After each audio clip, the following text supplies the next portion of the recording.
Hello Eurovision friends, thank you so much for coming to my channel Eurovision Histories. Yesterday was of course the grand final of Eurovision 2024. It's all over, and before post-Eurovision depression hits, probably in a few hours or minutes, I wanted to give you my review of the grand final with a specific focus on the results. I prepared some graphics for you showing who did well in which of the two votes, who got the best result, the worst result ever maybe, and also give you my opinion a little bit about what happened, but we're also going to talk about the show and the Dutch disqualification, of course. So let's get right to it. The first thing we have to say is congratulations, Glückwunsch, felicitazione to Switzerland for winning Eurovision. I am so happy for the Swiss Eurovision fans who have been waiting for this for 36 years. And I still remember 2010 when Germany won, and I had kind of made my peace with us never winning. And I can still remember the elated feeling I have. So I can only imagine how you feel. Enjoy it. This is a great achievement. And I have to say, Nemo is a great winner in the end, because this performance was just out of this world in a way. The vocal performance especially was completely immaculate, very risky performance, very impressive visually, but also everything that Nemo did on that stage, all the running up the platform and whatever it was, jumping off. It is a worthy Eurovision winner. I think it's not surprising that this did so well in the jury vote, because it also won the Marcel Besançon Award, especially the Artistic and the Composers Award went to Switzerland, the Press Award went to Croatia. And especially the Composers Award just shows you that professionals recognized the very high quality of the composition, uniting so many different genres in one song, and it works and doesn't feel disjointed, is a feat. It's very creative, very experimental, both the performance and the song itself. And I think this is a worthy Eurovision winner in the end. I also think that this could go viral, that this could be a sustainable hit, not just for 1 or 2 weeks after Eurovision. It is already doing quite well in the charts, like some other songs as well. So yeah, very happy. I also kind of hope, I'm expecting a great show from Switzerland, to be honest. I think they have the funds. It might be a bit expensive for some countries, and maybe we won't see many countries returning. Some might withdraw, unfortunately, because it will be very expensive to compete in Switzerland. But I am expecting a great show. And I also, you always see her behind me. Céline Dion is, of course, the last winner for Switzerland from 1988. So it's been a very long time. But I'm kind of hoping that they are calling her already. She has had health struggles recently, but now feels a bit better. And maybe this could be our interval act for Eurovision 2025. I would be over the moon. Please, no holograms. Please, the real thing. And I mean, Nemo and Céline Dion performing together as an interval act, that would just be amazing. But that's just something I thought of. I also think watching the press conference, the winner's press conference, if you haven't yet, do it. I was so impressed by Nemo, who is still very young, but all of the answers were measured, very intelligent, and very diplomatic as well. So I really think that Nemo is a great ambassador for us, for Eurovision. Nemo, I don't know if you saw this, didn't only break the code, and sorry for the tired metaphor, I'm not gonna do that again, but also the trophy. And they also cut their thumb, unfortunately, sorry about that. But I think in the euphoria, that won't be a big deal. But then Nemo at the press conference said that the trophy and the thumb can be fixed, and maybe Eurovision needs a bit of fixing as well. And I thought that was a good summary for this year's competition. So well done, Switzerland, Hop Swiss. And please enjoy the next couple of days. However, I also wanted to talk to my many, I know there are a lot of you Croatian subscribers. I really wanted Baby Lasagna to win as well. amazing performance that he delivered. He can be very, very proud. It is still an incredible fairy tale story that he wasn't even picked for the national final, and now he came second at Eurovision, won the televote. Amazing achievement. But I also know how you probably feel. In 2003, I also thought that we might win, and then we didn't, and I still remember this feeling, what it feels like not to win in the end, and you were so, so close. But please focus on the positive. You came second in Eurovision, your best result ever, and maybe take this euphoria and enthusiasm that was happening in Croatia and make something out of it for the next couple of years, because we lost in 2003, but we won in 2010. So maybe in a few years we will have the first Croatian victory. Again, great entry, great everything, really. Very nice guy as well. Lots of sympathy towards him, towards Croatia, also for the euphoria. Don't take it too hard and focus on the positives is what I would recommend. Let's talk about the shows.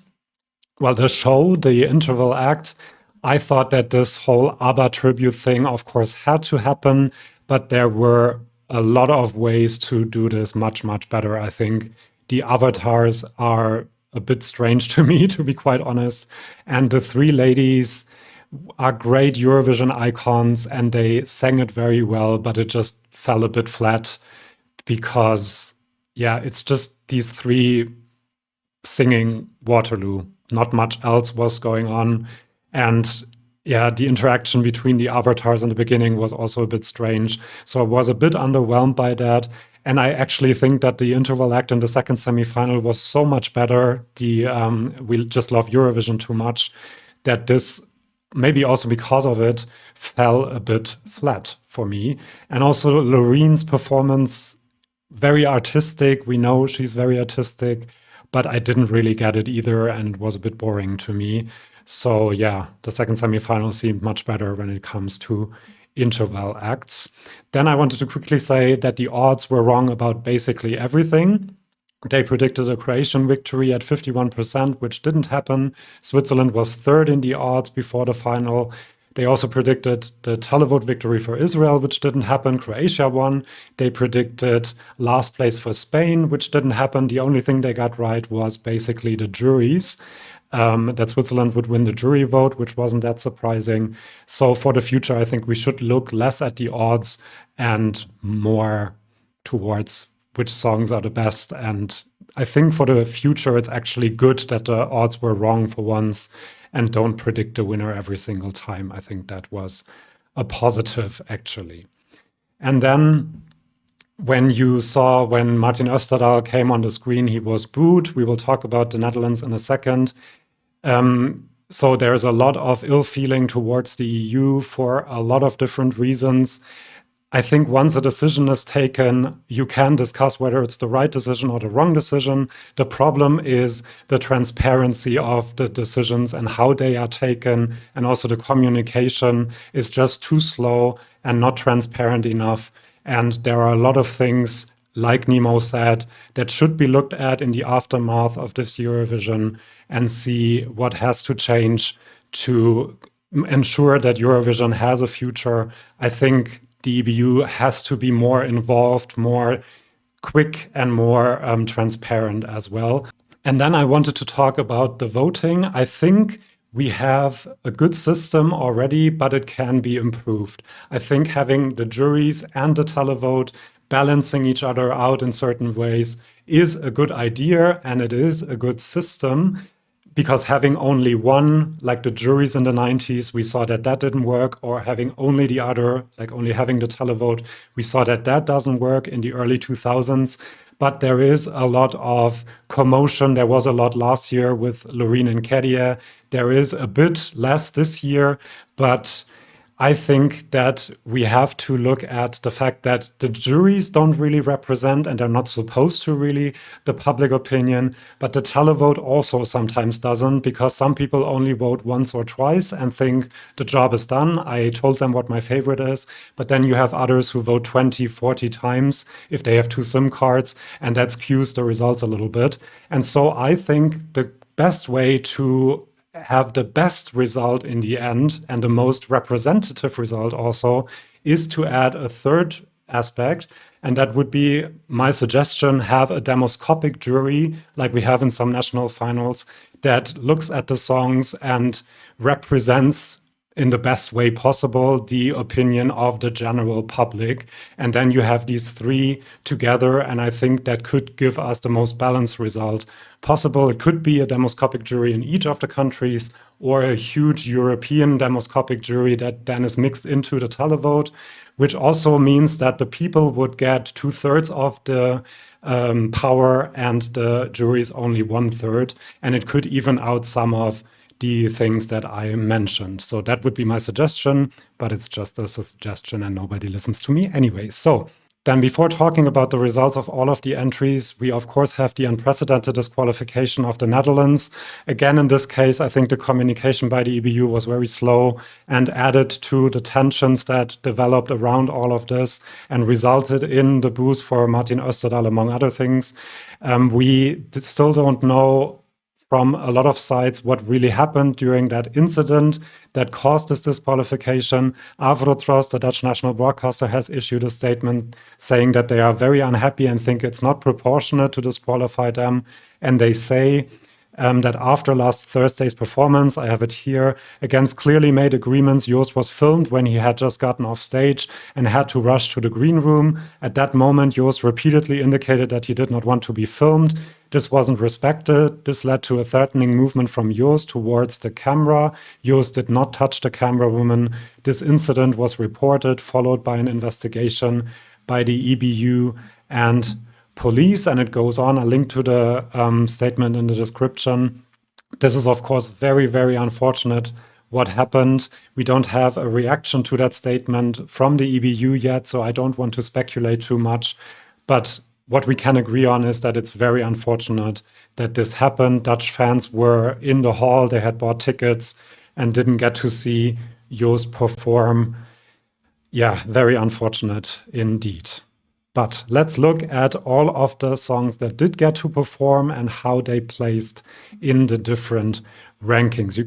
So in 25th position, the overall result you see next to the flag, we have Gorte and Ulveham for Norway.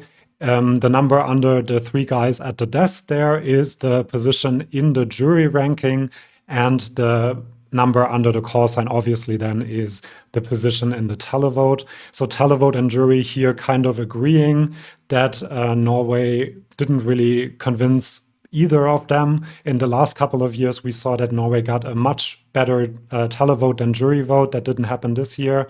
I don't think that this deserves to be in last place. They were, of course, successful qualifying from the semifinal, so it's not really a last place in historic terms, so to speak, but still it is the 12th time that Norway comes last in a grand final, unfortunately, and so they have extended their record of most last places in grand finals. I will also talk about the results of the semifinals at the end of the video, so stay tuned for that. Again, I don't think that they deserved it, but maybe the performance was just a bit too intense for some viewers. I always said that that might happen. I wasn't sure about my prediction and said that this could end anywhere.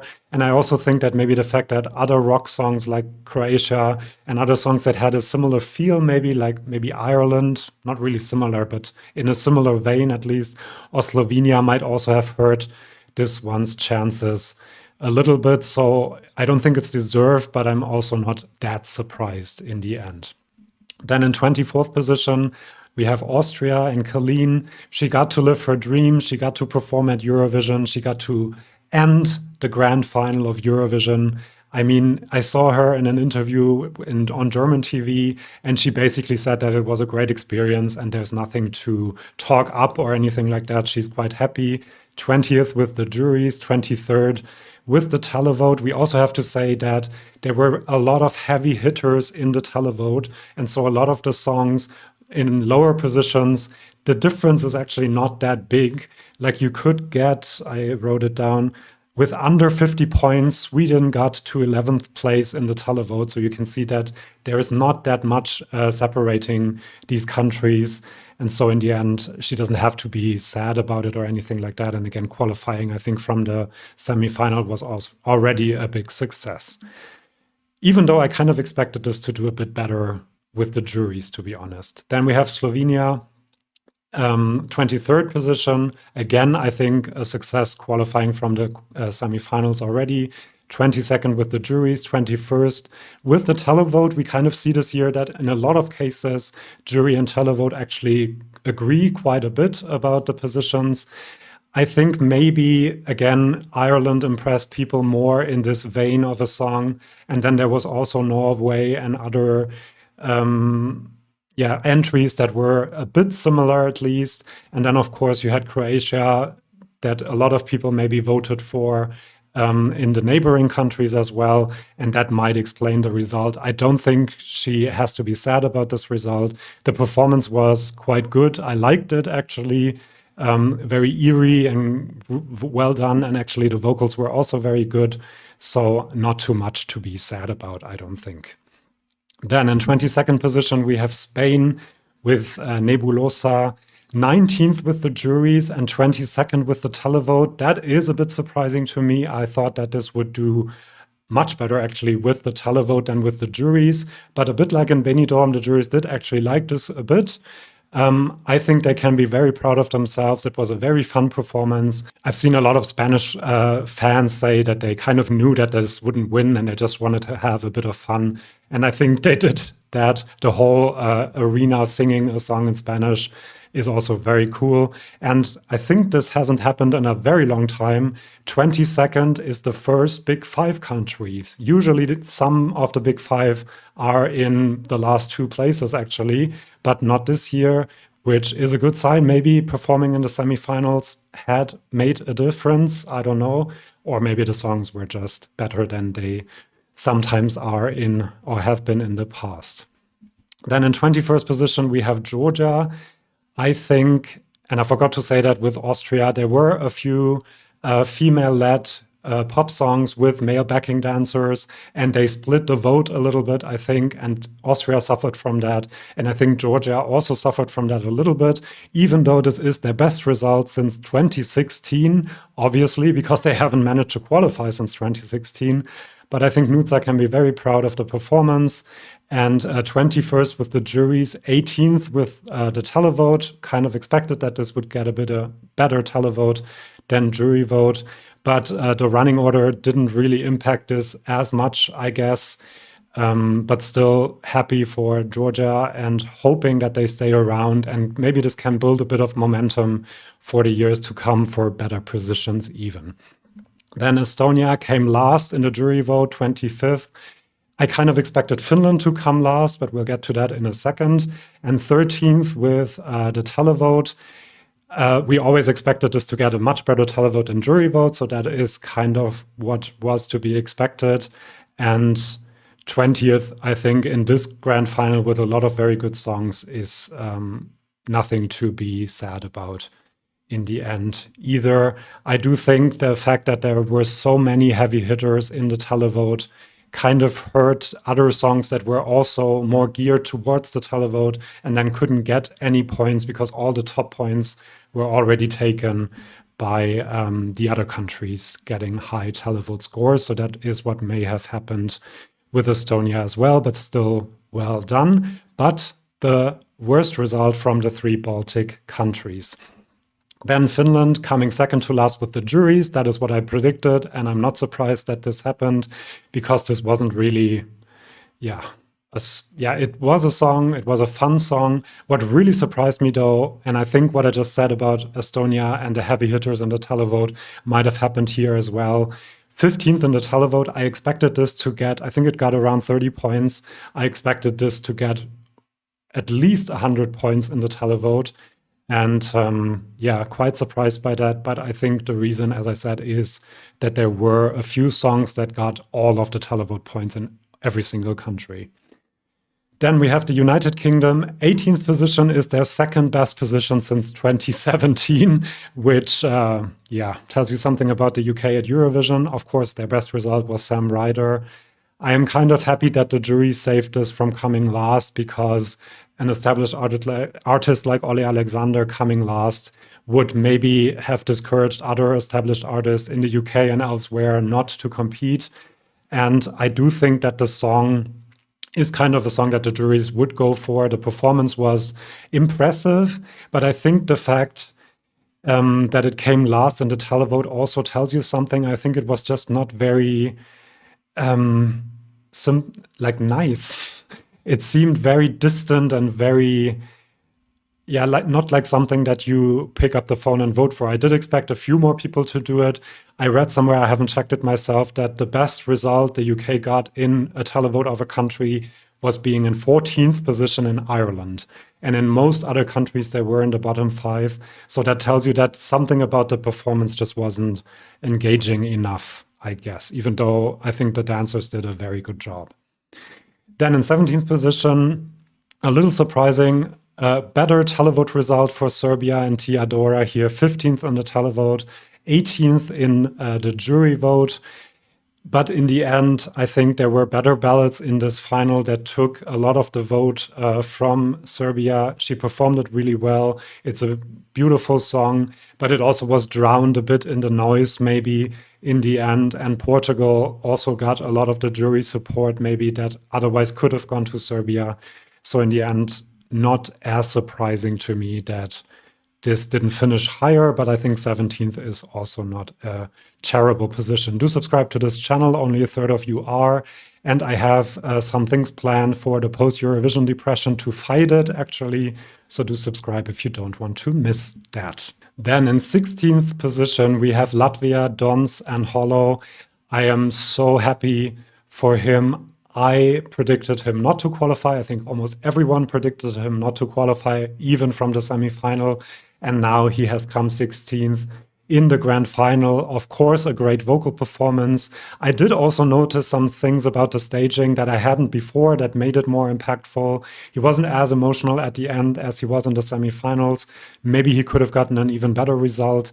But the fact that, again, a ballot does almost as good in the televote, 16th position, as in the jury vote, 15th position, is surprising, but is also a good sign. But also there weren't many ballots in the final in general, so people had to choose from 5 different ones.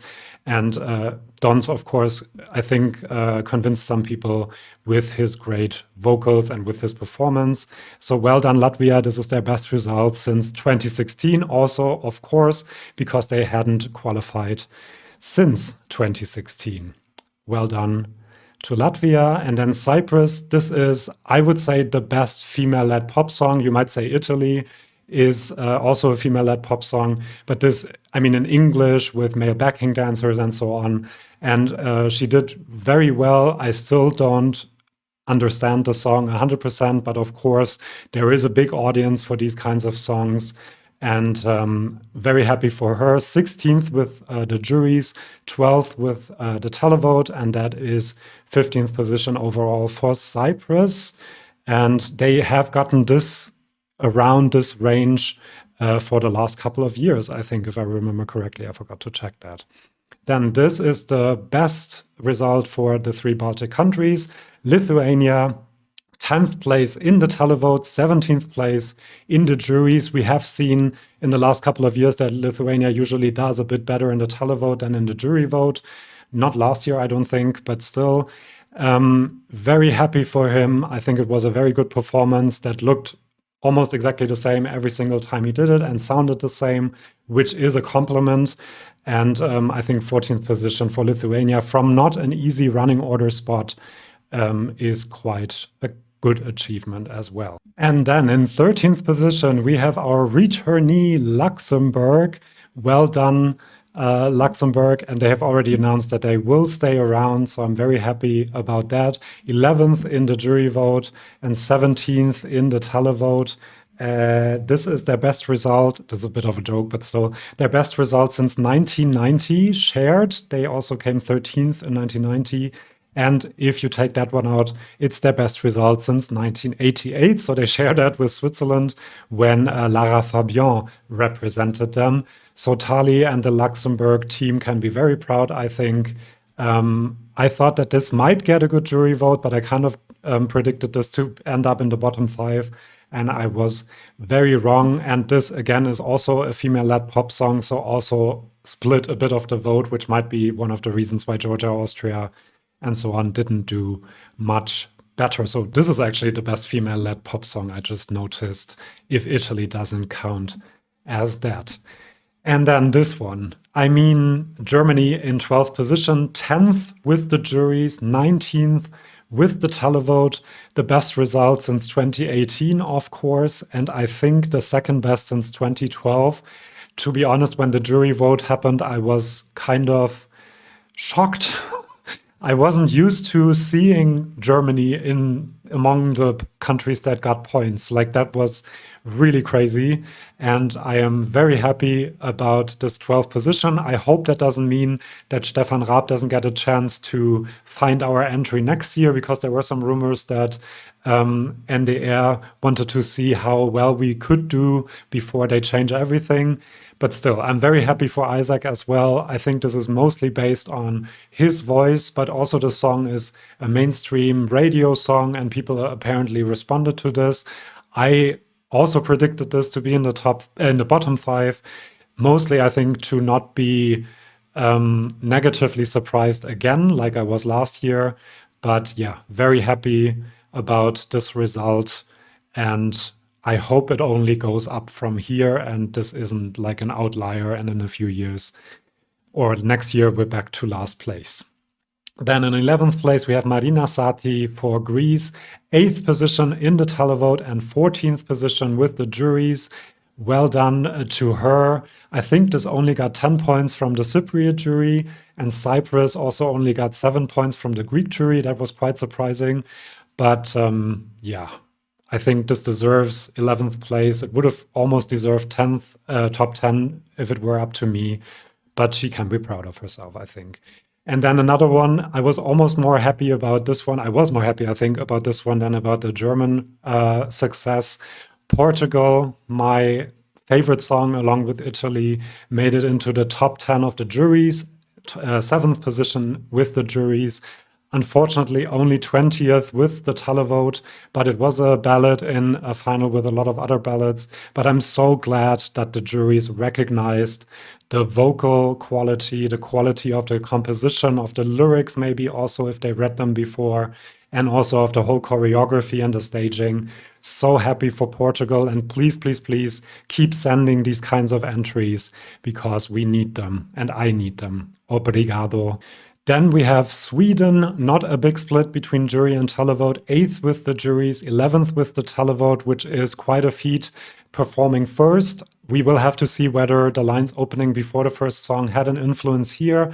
Maybe they did. The last recap was also in reverse order, and Sweden was the last song people heard before the voting closed. So that might have had something to do with it. But of course, it is a very mainstream song that was amazingly staged. I think a lot of younger viewers also liked this quite a bit. And so makes complete sense. And but it is one of Sweden's less successful results, which tells you something about how big of a powerhouse they are. And we will have 2 more powerhouses coming up in a minute. This one I'm so happy about. It came Armenia, Jaco, and Ladaniva, 9th with the juries and 9th with the televote. Again, agreeing here, but overall it was enough for 8th place. This is their best result since 2016, also their first top 10. And yeah, I guess the juries liked that they gave each instrument a minute to shine. They liked the composition. And I think for the televoters, this was also just a fun, engaging entry. And she is just so incredibly charming. Well done. I think she might have taken a few votes away from Marina Sati, who is also very charming. But yeah, they can be very happy with this result, I do think. Then in 7th position, this is the 7th time in a row that Italy has made it into the top 7. So they are definitely also a Eurovision powerhouse.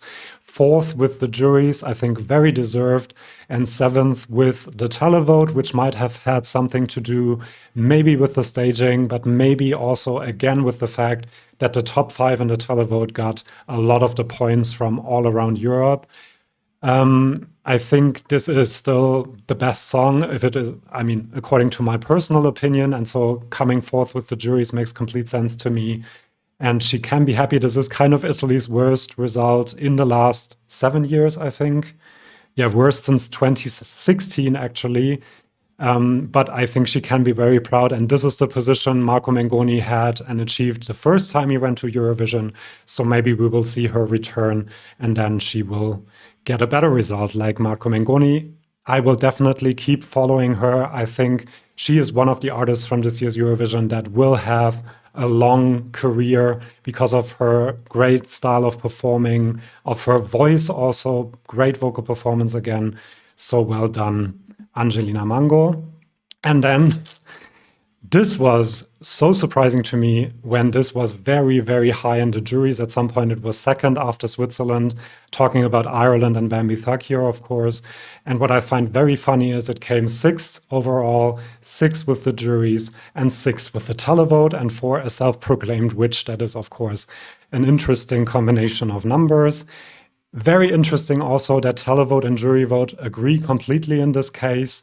The best result for Ireland since 2000, when they also came 6th, and before that, their best result, a better result than this one, was in 1997. So it is really a revival of Ireland in Eurovision. I do hope they take this as an opportunity to change a few things about the national final, because the glow up of this song from the national final to the Eurovision stage was just incredible. And you wonder how other songs in the Irish national final might have looked if they had more, space to shine, so to speak. In 5th position, we have Israel and Edin Golan, the most talked about and controversial entry this year. 12th with the juries, 2nd with the televote, so a difference there. And in the televote, it got 323 points, only beaten by Croatia and Baby Lasagna. And so we can assume that the results revealed by Rai after the second semifinal were actually more or less probably correct. And because of the polarization, I also think that both in the jury and the televote in different directions, the result was influenced by non-musical factors. This is the second top 5 result for Israel in a row. Then in 4th position, we have Slimane and La France, 2nd with the juries, 4th with the televote, and quite a lot of points from the televote, actually. The performance in the grand final was very, very good, I think. Great vocals there. And especially also the fact that he came 2nd with the jury, even though in the jury final his voice cracked a little bit, just shows how much they knew how good of a performer he is. So well done for France. This is their best result since Voila, obviously, which came 2nd. But apart from that, their second best result since 2001. And I hope more established artists like Slimane with great voices like that will also consider doing Eurovision for France. And this is the best result for the big 5 countries this year. So France actually managed to beat Italy even. Then in 3rd position, we have the other Eurovision powerhouse apart from Sweden and Italy. All 3 of them made it into the final, into the top 10, once again.